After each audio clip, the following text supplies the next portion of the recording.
Hello दोस्तों। हम एक कहानी जो कि बहुत ही मार्मिक है और बहुत ही इसका सुंदर चरित्र चित्रण किया गया है, जो कि हमारी मंडली के सदस्य द्वारा लिखा गया है। फौजी और वफादार कुत्ता। तो हम अपने मंडली के सदस्य की कहानी को सुनाते हैं। दूर पहाड़ियाँ बर्फ से ढकी थी। यहाँ भी हल्की बर्फबारी हो रही थी। भारत चीन का युद्ध चल रहा था। सर्दी काफ़ी थी, लेकिन भारतीय जवान चीन के हर हमले का मुंहतोड़ जवाब दे रहे थे। लेकिन बर्फ गिरने और सर्दी ज़्यादा होने के कारण भारतीय सैनिकों का हौसला टूट रहा था और पीछे से भी उनके लिए सहायता आने में टाइम लग रहा था। तो दोस्तों, ऐसे में नायक युद्धवीर सिंह ने मोर्चा संभाला हुआ था। वो अपने जवानों की हौसला अफजाई कर रहे थे। भारतीय सैनिक एक एक करके मारे जा रहे थे, लेकिन सैनिकों की रसद भी करीब करीब खत्म हो चली थी। रह रह कर चीन फायरिंग कर रहा था। उस पोस्ट पर केवल 9 सैनिक रह गए थे। नायक युद्धवीर अंदर से परेशान थे, लेकिन वो सैनिकों का पूरा हौसला बढ़ा रहे थे। उनको लड़ते हुए पूरे 36 घंटे हो चले थे। सैनिक नींद और कमजोरी से भर चुके थे। तभी एक तोप का गोला उनसे थोड़ी दूर गिरा। जब तक वो संभलते तब तक उनके 3 सैनिक और शहीद हो गए। अब तो सैनिकों में डर का माहौल पैदा हो गया। उनके शरीर में अब सर्दी की सिहरन दौड़ रही थी।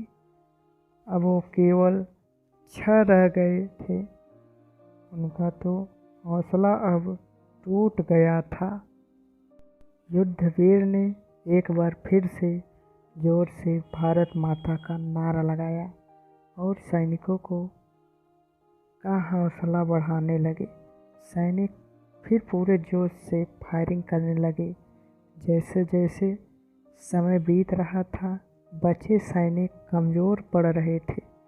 युद्धवीर ने बंकर में रखा आखिरी खाना सैनिकों को ला कर दिया। खाना थोड़ा था, उसमें सैनिकों का पेट तो क्या भरता, लेकिन उसको खाकर उनमें थोड़ी ऊर्जा आई। वो फिर जोश से चीन के सैनिकों को जवाब देने लगे। सैनिकों की गोलियां भी खत्म हो गई थी। तभी अचानक चीन की तरफ से एक दम भारी गोलाबारी हुई और बचे 6 भारतीय सैनिक भी शहीद हो गए। अब उस पोस्ट पर केवल युद्धवीर सिंह बचे थे। चीन की तरफ से गोलीबारी बंद हो गई थी, क्योंकि भारतीय पोस्ट से भी जवाब नहीं दिया गया। तो वो समझ गए कि पोस्ट तबाह हो चुकी है और भारतीय सैनिक मारे जा चुके हैं। युद्धवीर सिंह चाहते तो पोस्ट छोड़ के नीचे अपने मुख्यालय पहुंच जाते, लेकिन उन्होंने कसम खाई कि वो पोस्ट नहीं छोड़ेंगे। चाहे जान चली जाए, वो कभी भी पीठ नहीं दिखाएंगे। तभी अब बर्फबारी भी तेज हो गई और गहरा अंधेरा छा गया था। उस पोस्ट में अब युद्धवीर युद्धवीर सिंह अकेले थे। तभी युद्धवीर को लगा कि वो वहाँ पर अकेले नहीं है। युद्धवीर ने अंधेरे में देखा कि वो आंखें चमक रही हैं। तभी आवाज़ आई और वो समझ गए कि ये तो मोती कुत्ता है जो उनके मुख्यालय में नीचे रहता है। युद्धवीर उसे हमेशा कुछ खाने पीने को देते थे। वह भी युद्धवीर के आगे पीछे ही रहता था। शायद वह युद्धवीर को ही ढूंढते हुए उस तक पहुंच गया था।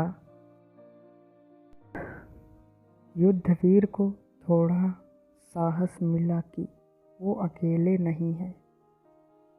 युद्धवीर ने उसे पुकारा तो वह पूंछ हिलाता हुआ उसे के पास आ गया। ठंड में उसकी भी हालत खराब थी। उधर चीन के सैनिक युद्धवीर की भारतीय पोस्ट पर आए और उन्होंने उस पर कब्जा करके युद्धवीर को बंदी बना लिया। तब तक युद्धवीर ने मोती को अंधेरे में छिप जाने को कहा, नहीं तो चीनी सैनिक उसे भी मार देंगे। लेकिन चीनी सैनिकों ने मोती की तरफ ज़्यादा ध्यान नहीं दिया।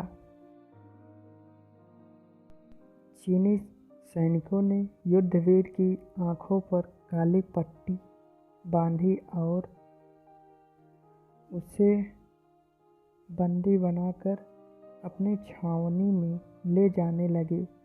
मोती अंधेरे का फायदा उठाकर युद्धवीर के पीछे पीछे चल रहा था। काफ़ी देर चलने के बाद युद्धवीर को एक सीलन भरी कोठरी में डाल दिया। उसके हाथ पैर दोनों एक लकड़ी के खंभे के साथ बांध दिए और आंखों की पट्टी अब खोल दी थी। युद्धवीर को बिल्कुल भी पता नहीं था कि वह कहाँ है। वैसे तो युद्धवीर इस इलाके को जानते थे, लेकिन आंखों पर पट्टी बंधी थी इसलिए वो समझ नहीं पा रहे थे और चीनी सैनिक भी उसे इधर उधर घुमा कर लाए थे ताकि वो रास्ता समझ ना पाए। अंधेरे में युद्धवीर को समझ नहीं आ रहा था कि वो किस जगह है और उसके आसपास कितने चीनी सैनिक हैं। अगली सुबह जब उजाला हुआ तो उसे पता लगा कि वह एक बर्फ के ऊंचे टीले पर बने एक लकड़ी के खंभे के घर में बंद है और उसे एक लकड़ी के पिलर से बांधा हुआ है। सुबह कुछ चीनी सैनिक आए और उसके सामने बात कर रहे थे। युद्धवीर सिंह करीब 10 साल से चीनी सीमा पर तैनात थे, अतः उन्हें टूटी फूटी चीनी भाषा आती थी। वो चीनी सैनिक